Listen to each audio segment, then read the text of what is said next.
Newsline, magapangalagad na ang programa nga Iloilo Night Watch sa syudad kag probinsya sang Iloilo. Gimaras Antique Aklan kapis syudad sang Bacolod kag Negros Occidental, ilabi na sa sagwa sang pungsod. Ang ining nga programa magadala sa mga balita, impormasyon kag magasipad-sipad sa mga issues nga mangin patas ang presentasyon sa tanan kag mabatian sa Facebook page kag YouTube channel sang Iloilo Newsline. Ang Iloilo Night Watch mangin mata kag dulunggan sa mga listeners kag mga viewers kag ining mabatian halin las 8:30 sang gabi tubtob las 10 sang gabi.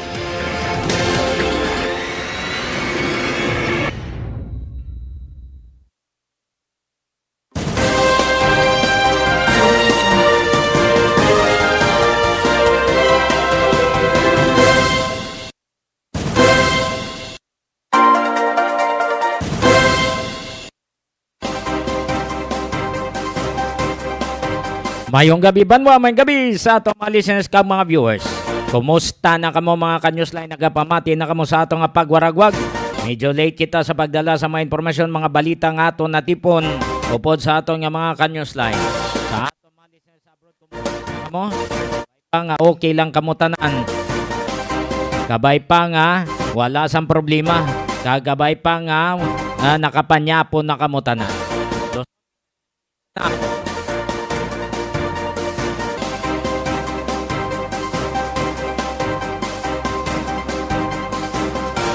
Syudad kag probinsya sang Iloilo, Antique Aklan kapis Negros Occidental, Bacolod kag Gimaras, mayad-ayad nga gabi sa inyong nga tanan. Sanbay kay aton ini isa-isahon ang party sa plano sang gobyerno nga i-revert naman ang school calendar. No? Ay balik naman sa puno from June to March naman instead nga August to July o June. So ibalik naman sa original. Samtang ang LTO nagpabutyag nga wala sila sa gihapon sang plastic cards para sa mga driver's license, no? Nga why sila pa ka procure di mantener lang nga mo anay ban paper kung inali nga magpa rinyo kamo sang inyo nga lisensya. Amo lang nanay ang masarangan sang taga Land Transportation Office.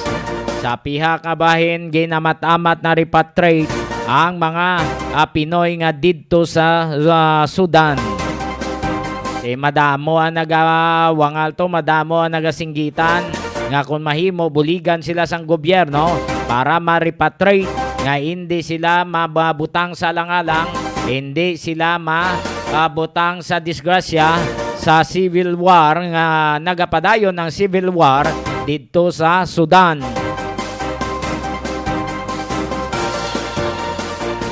So i-check nato nini dugay-dugay pero unahon nato nanay ang atong weather specialist.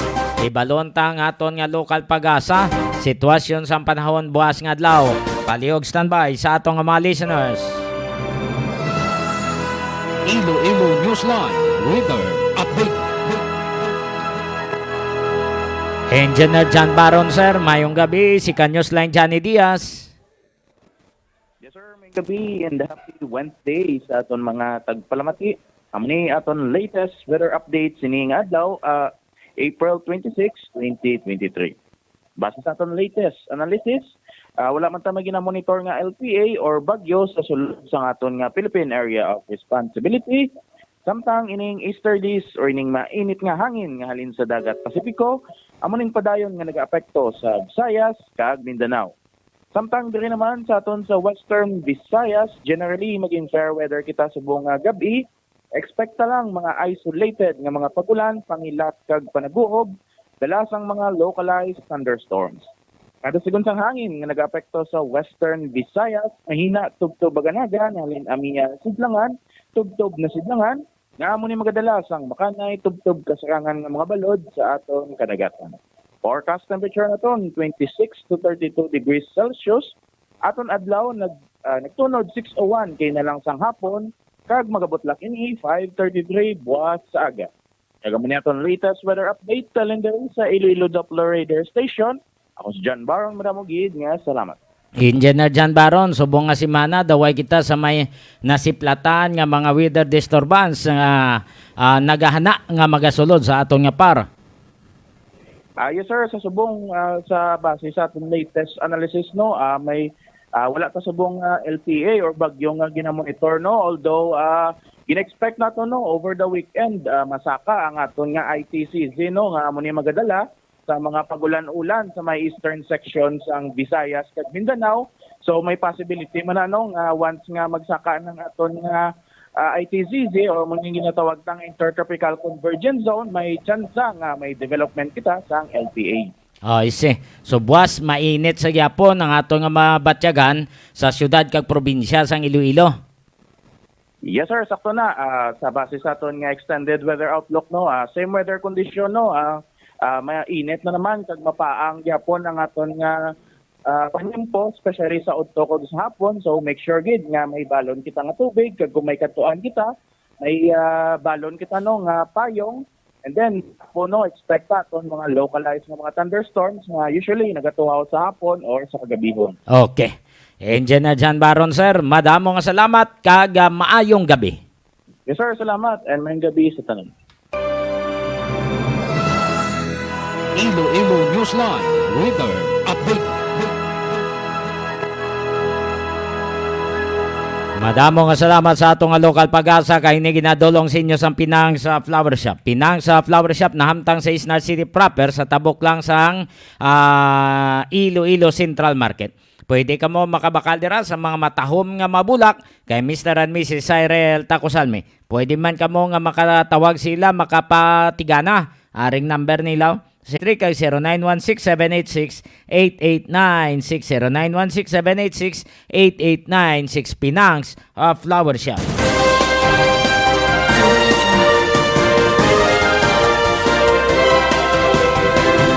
Senator Sherwin Gatchalian plastar kung ano ang mga disadvantages, mga advantages kag disadvantages sa padayon sang klase, no? Sa subong grabing kainit.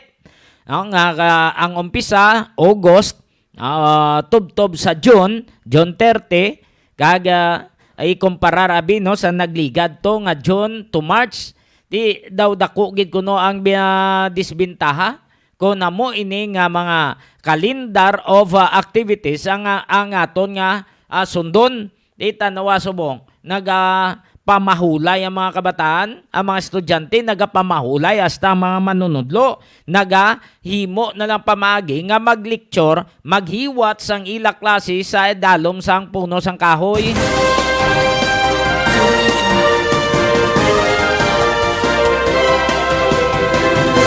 Ikapin pa nga daan ang implementation sang K-12, no? Grabe pang implementation sang K-12 nga kung mag-graduate ka, way ka man sudlan. Ang ginapangita sa gyapon sa mga bisan department store tanwan nyo bla college graduate no way man da butang high school graduate nga pwede ka makasulod tanwa bla ninyo de kung magsulod ka pagid sa mga opisina o kung sa mga sa gobyerno ano ginapangita college graduate way man da mabutang graduate ka sa K-12 di bla. So, mo pagid ni nagpabugat, kaga mo pagid ni ang nagpadamo sa mga estudyante sa sekundarya, no? Nga na overpopulated na suno pa sa iban nga mga mangin alamon naton la. Nakita nila crowded katama mo, tama pagid kainit, dugang nagid init katama no? Ang makaluluoy mga kabataan nga ara sa elementarya gapamahulay mo. Ang iban dira may hapo pa. Bantayan pa na sang ilang mga himata. Kung grabe pagid ang init, dugang pagid hapo, do ano man hapo sang karbaw man.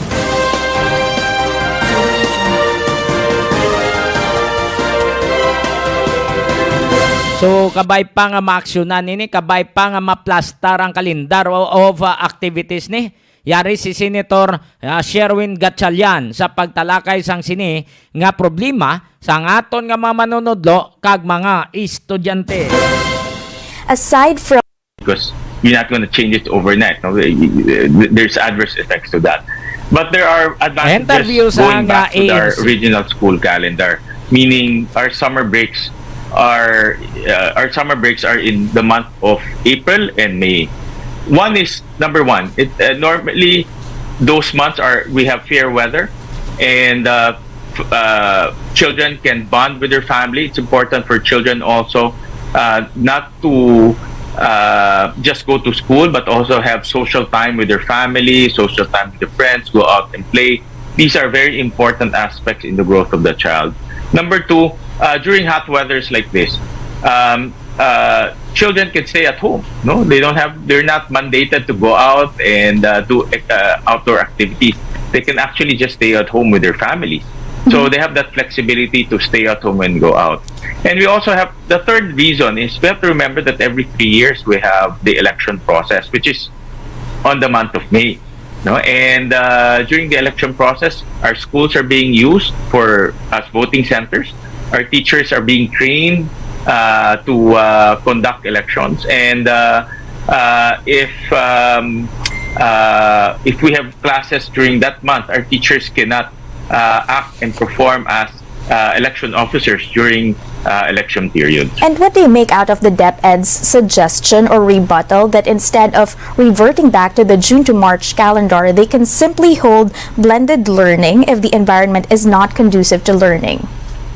Yeah, we can do both. It's not mutually exclusive. No, the blended learning and reverting to the old calendar. The old calendar, in my opinion, has a lot of advantages, and we're also accustomed to that already. You know, for many years, myself and probably yourself, we have used to the April-May summer breaks, and that's important in the growth of the child. The blended learning is also a mechanism to give flexibility, and that flexibility is also important. For example, you have bad weather, or you have, let's say, prolonged bad weather.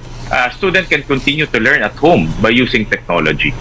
Senator, let's backtrack a bit. In 2020, you helped pass a law. It's Senate Bill 1541, which allows the President, with a recommendation from the Department of Education, to actually be more flexible or have more flexibility with regard to the start of school years. They can actually declare the school year to start beyond August, but that law was made under the premise of the COVID-19 pandemic. Yes. And now that the COVID-19 pandemic, or at least the height of the COVID-19 pandemic, is nearly over, would you say that it's time to actually repeal this law? No, let's continue with that law, because that law actually gives the president flexibility on when to open classes.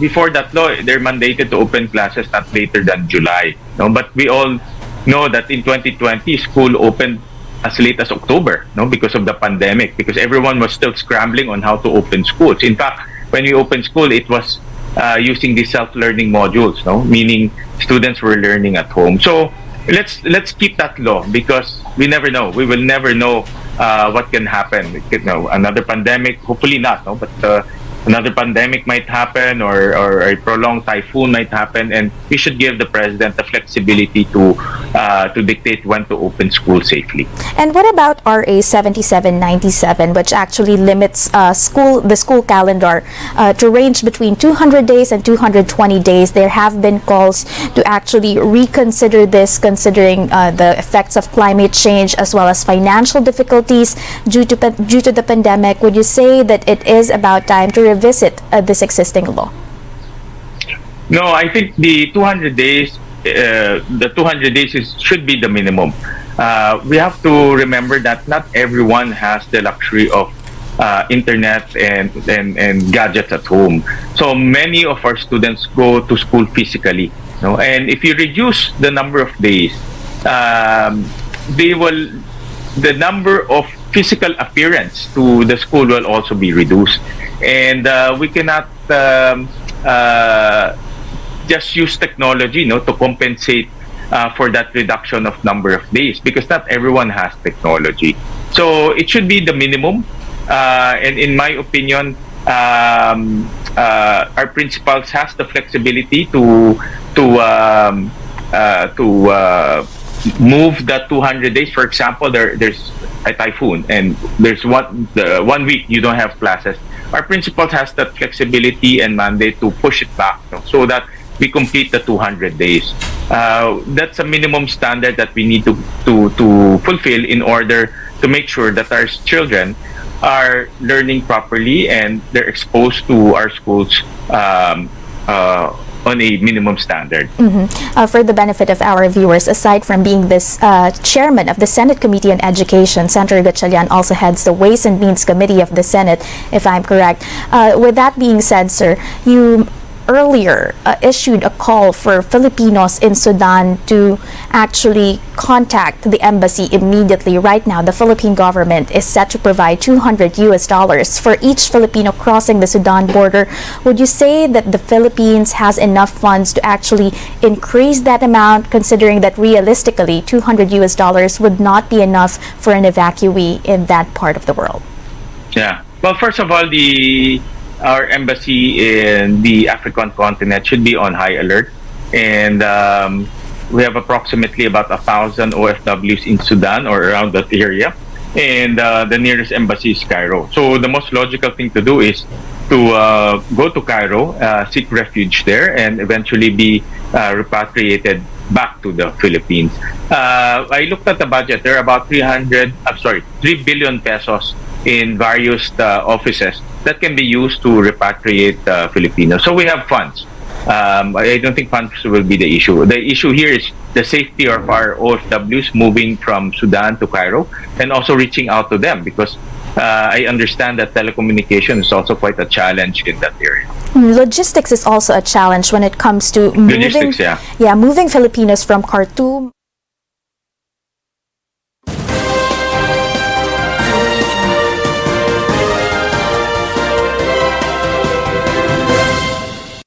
Nabatian si Senator Sherwin Gatchalian. So halin to sa calendar of activities sa DepEd, no? Sa mga eskwelahan, nasta to sa repatriation, no? Ginpamangkot siya sang ANC. Maya sa balik kita diri sa parte sa DepEd, mo na ni subong ginaistoryahan, no? Sang taga Central Office sang Department of Education ang posibilidad nga ibalik sa daan no nga kalendar, school calendar ang pag-umpisa sang klase kag ang pagtakop sang klase. Amo na nasubong ginaistoryahan. Kay iba no tanawabla nagkalalipong, iba nagkalasunggo bangod sa tama nga kainit. Ang aton nga kalibutan na hindi mo na mapaktan, no? Sang una pagsiling ulan tanan, pero subong niya pagsiling ulan ang pamangkot hasta sa din ng ulan. Kaya ang iban nga porsyon way man ginulan, ha? Pila lang ka area ang ginaulan, ginapili bla. Na hindi siling pagsiling mo ulan, abi mo tanan-tanan nga nabasa na ulanan, way magsiling ka karon nga pareho di syudad sang Iloilo o sa Mulo lang nagulan, sa Arevalo nagulan. Pag-abot nimo sa city proper, wala ulan. Pag-abot nimo dito sa Haro, sa porsyon sa Haro, wala man sang ulan. So, kapay pang matun-an ini sa Mayo, kag hindi lang sa Department of Education, hasta sa tertiary, kag secondary level, no? Dapat matun-an ini sa Mayo. Kag maplastar, no? Amat-amat nga umpisahan na, no? Sa madali nga panahon kung maara na ang kalendar, school calendar nga ginaplastar man sang taga sang mga senador. At least nakita nila kung ano kabudlay sa mga manunodlo, ano kabudlay sa mga kabataan, kung tama kainit. Yang iban nga mga rooms nga daan, way pa sang ano sa panawagan ni kisame, no? Iban padali nga pag-ubra sang taga DPWH mo. Nanwa nyo bla, ang ginaobra nila iban kabilyada nila substandard pa, No? Bangod nga kuan pa 10% ang kontraktor nga amo ang magakayo sang building o kung patindugon nga eskwelahan. Ano himo niya da? Tanwa iban, undi wala kisame. No? Mabutangan lang atop, butangan lang mga suliras da, butangan lang sang mga pagbuda. Why na sang kisame? Ti kundi ang magasuffer amo man Japo ng mga kabataan hasta ang mga manunodlo. Ti pamalhas no? Hasta ilok nila to gapalamalhas to. Hasta hita nila to gapalamalas bangod sa tama nga kainit. Ti ang iban kabataan hurapay na lang to. Kaya iban lipong, ang iban nagasunggo, no? Kung ninali sungguhon nga, maestra gasala-sala kung ano yung muon niya mo. Kapin pa bing way pa sa bana, kapin pa kung baguhanon lang, gasala kung ano yung muon niya. Grabe, kulbaya, base ano matabo sa bata, bla, no? Amo nang ginastablisar nilang GC. May group chat sila. Kay pananglitan may insidente, pananglitan may problema, i-text lang dason sa GC. Madamo kabalo, madamo dason magresponde. So amo na nang ginahimo sa mga eskwelahan, mga manunodlo para madali ang impormasyon kag madali man ang pag-rescue sa bata kung may ara nga na problema sa eskwelahan.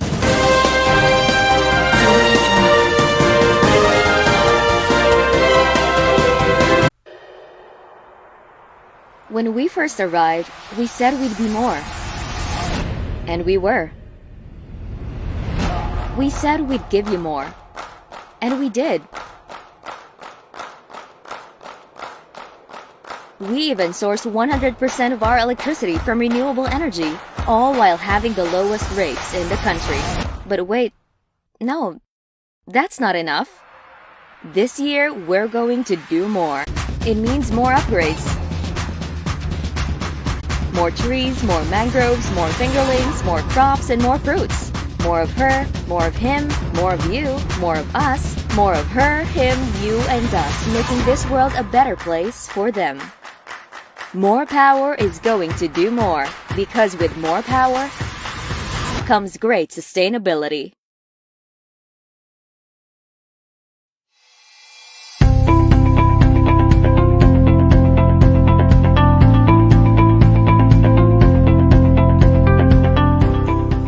Health complex. A health complex will rise complete with hospital, quarantine, isolation and dormitory facilities, and molecular lab